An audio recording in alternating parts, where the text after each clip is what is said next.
कई बार देखा गया है कुछ लोग आपके प्रतिकूल हो जाते हैं, आपके अनुकूल नहीं होते। जिस प्रकार से कोई आपका बॉस आपके प्रतिकूल हो, या कोई आपका पड़ोसी प्रतिकूल हो, आपका मित्र प्रतिकूल हो, प्रतिकूल व्यवहार करने लग जाते हैं, या कोई भी नेता प्रतिकूल हो, कोई भी प्रतिकूल हो, तो आपके अनुकूल नहीं होते हैं वे, और आपसे शत्रुता का व्यवहार करने लग जाते हैं। आप ये सोचते होंगे कि आपने कोई बुरा नहीं किया किसी का, फिर भी ऐसे लोग शत्रुवत व्यवहार करने लग जाते हैं। तो ऐसी स्थिति में क्या करें? उन लोगों की अनुकूलता प्राप्त करने के लिए क्या करें? उनका वशीकरण करने के लिए क्या करें? तो तंत्र ग्रंथों में अनेक प्रयोग आए हैं, अनेक प्रयोग, भरा पड़ा है तंत्र ऐसे प्रयोगों से। परंतु आज हम जो चर्चा करेंगे, आपको एक बढ़िया प्रयोग, एक अच्छा प्रयोग बताने जा रहा हूं, जिससे आप अनुकूलता प्राप्त कर सकते हैं ऐसे लोगों को।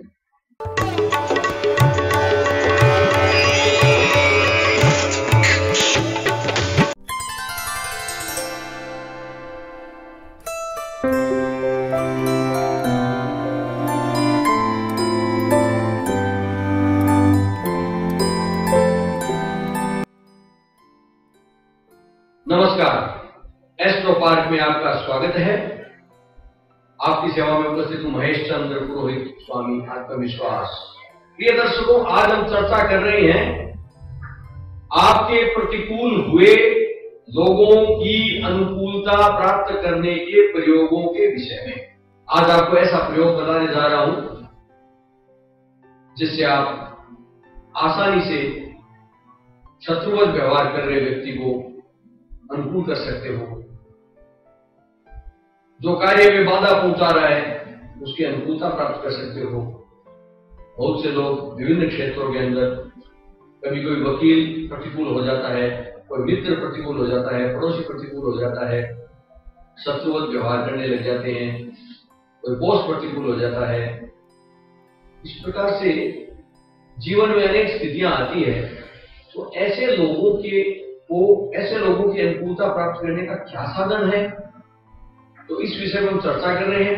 आपको एक प्रयोग बताने जा रहा हूं। भगवती बगलामुखी कवच प्रयोग ये है। जो लोग भगवती बगलामुखी के साधक हैं उन लोगों के लिए आसानी रहेगी, क्योंकि वो साधना करते हैं, मंत्र साधना करते हैं, तो कवच पाठ वो पढ़ते ही पढ़ते हैं। और जो साधक नहीं है उनके लिए भी यह प्रयोग हितकर होगा। उनको थोड़ा प्रयास अधिक करना पड़ेगा। ये कवच पाठ है, इसका पुरस्कार 1100 पाठ बताए गए हैं। 1100 पाठ कंप्लीट होने पर इसका पुरस्कार माना गया है। इसका क्या विधान है और ये क्या है? 10 महाविद्याओं में से 8वीं महाविद्या है भगवती बगलामुखी। और बगलामुखी की मंत्र साधना जो लोग करते हैं उनको इस कवच का ज्ञान होता है। कवच का पाठ वो लोग करते हैं। जो लोग नहीं करते हैं उनको इस कवच का ज्ञान करना चाहिए। और भोजपत्र पर उस व्यक्ति का नाम लिखें जिसको अनुकूल करना हो, या एक से अधिक व्यक्तियों का नाम लिखें जिनको अनुकूल करना हो। लिखकर एक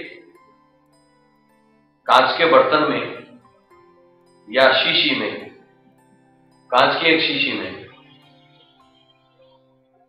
शहद डाल लें और शहद से भर लें, और उसके अंदर वो भोजपत्र डाल दें जो नाम लिखा हुआ है, और उसको ऊपर से बंद भी कर सकते हैं ताकि वो सुरक्षित रहे। और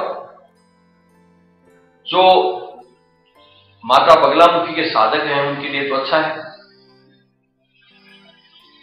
माता का पूजन, मंत्र जप आदि करके, और उसके बाद में अपने सामने किसी चौकी पर वो शीशी या कांच का बर्तन रख लें,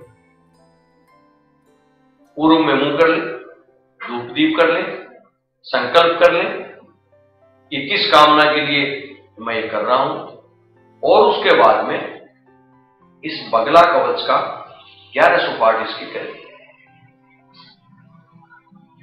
जो व्यक्ति बगलामुखी के साधक नहीं है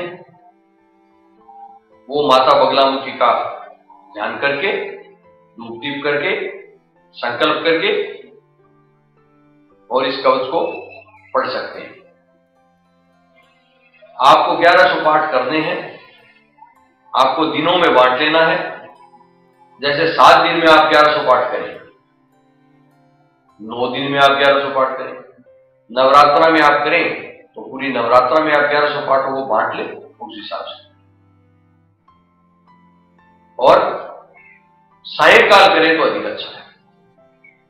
सायंकाल का विधान है इसमें। इसको ब्रह्मास्त्र मंत्र कहा गया है। इसके अंदर जो निहित है, इससे जो उद्घाटित होता है वो मंत्र है ब्रह्मास्त्र मंत्र। तो ब्रह्मास्त्र मंत्र कैसे उद्घाटित होता है और ये कवच क्या है, इसके विषय में चर्चा करते हैं। जो लोग नए जुड़े हैं, प्रथम बार ये चैनल देख रहे हैं, उनसे निवेदन है कि वे कृपया चैनल को सब्सक्राइब कर दें और बेल आइकन को भी दबा दें, जिससे आपको नया वीडियो अपलोड होने पर सूचना मिल सके। ज्ञानवर्धक वीडियो आपके लिए आते रहेंगे इस चैनल पर।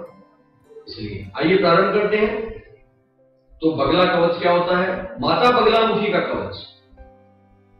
तो उसमें लिखा हुआ है ओम कैलाशाचल मध्यगम पुरहरम शांतम त्रिनेत्रम शिवम वामस्था कवचम प्रणम्य गिरिजा भूति प्रदम पृच्छति।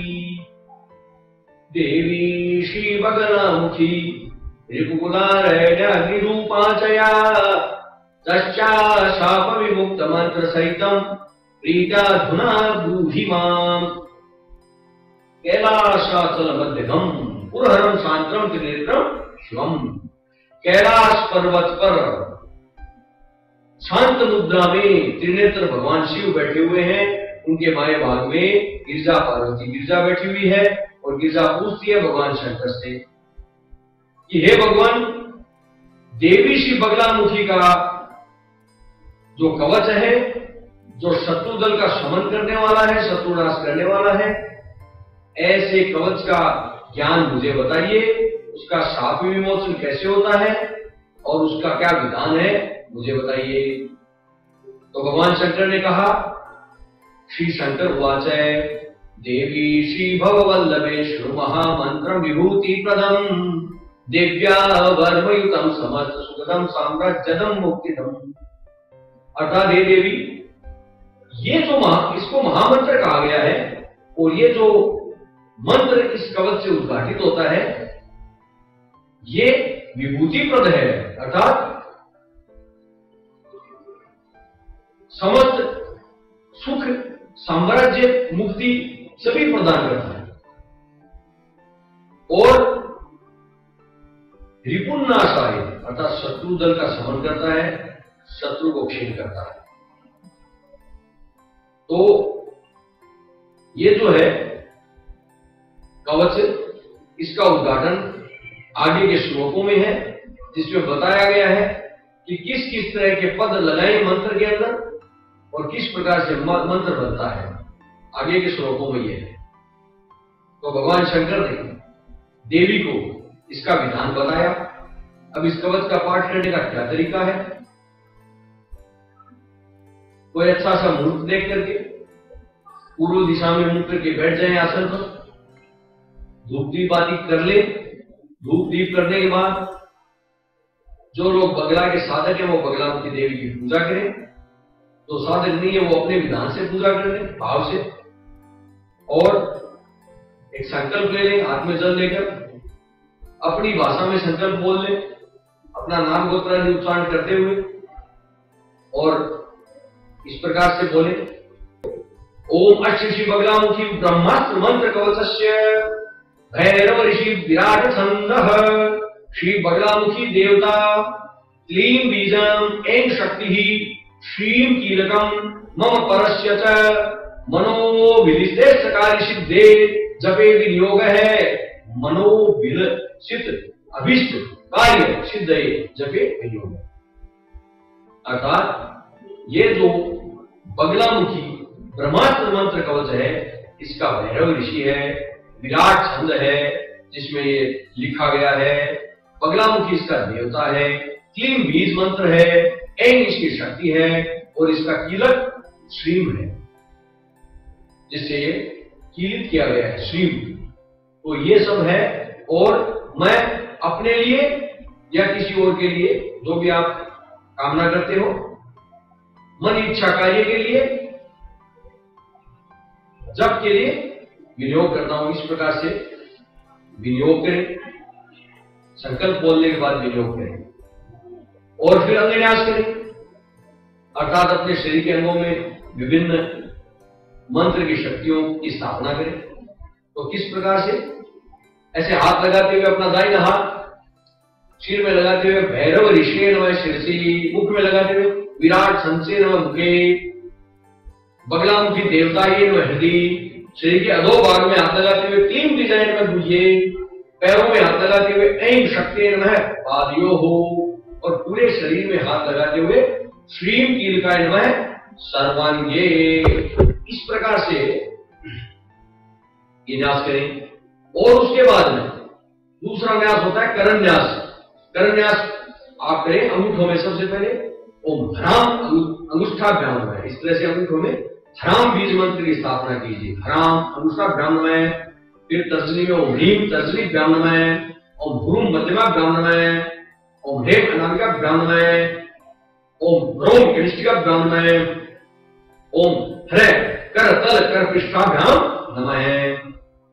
और ये न्यास करने के बाद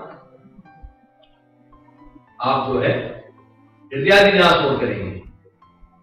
और हृदयादि न्यास के लिए हृदय में हाथ लगाएंगे। ओम ह्राम हृदयाय नमः, ओम ह्रीम शिरसे स्वाहा, यहां शिखा को स्पर्श करेंगे। ओम ह्रूम शिखाये बसट, और दोनों कंधों को ओम ह्रेम कवचाय हुम। 3 नेत्र होते हैं, 2 आंख और तीसरा ये आज्ञा चक्र।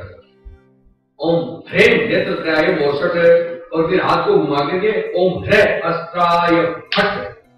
इस तरह से आप जो है न्यास करेंगे। ये न्यास करने के बाद देवी का ध्यान होता है, भगवती माता बगलामुखी का ध्यान। ओम सौवर्णासन संस्थितां त्रिनयनां पीतां शुकोलासिनी, हेमा भंगरुचिं शशांक मुकुटां सचंपक संयुतां, हस्ते मुद्गर पाश वज्रसना संबिभ्रतिं भूषणे, व्याप्तांगीं बगलामुखीं जगतां संस्तंभिनीं चिंतये। इस तरह से आप ध्यान करेंगे माता बगलामुखी का। ध्यान के अंदर क्या है? इस स्वर्ण के आसन पर स्थित 3 नयनों वाली पीत वस्त्र धारण किए हुए माता बगलामुखी, जो चंद्रमा का मुकुट धारण किए हुए, चंपा के पुष्पों की माला धारण किए हुए, एक हाथ में मुद्गर पास और दूसरे हाथ में शत्रु की जीभ पकड़े हुए, ऐसी तीनों लोगों को संबंध करने वाली माता बगलामुखी का मैं ध्यान करता हूं। इस प्रकार से ध्यान है। ध्यान करने के बाद में 16 श्लोकों का ये कवच है।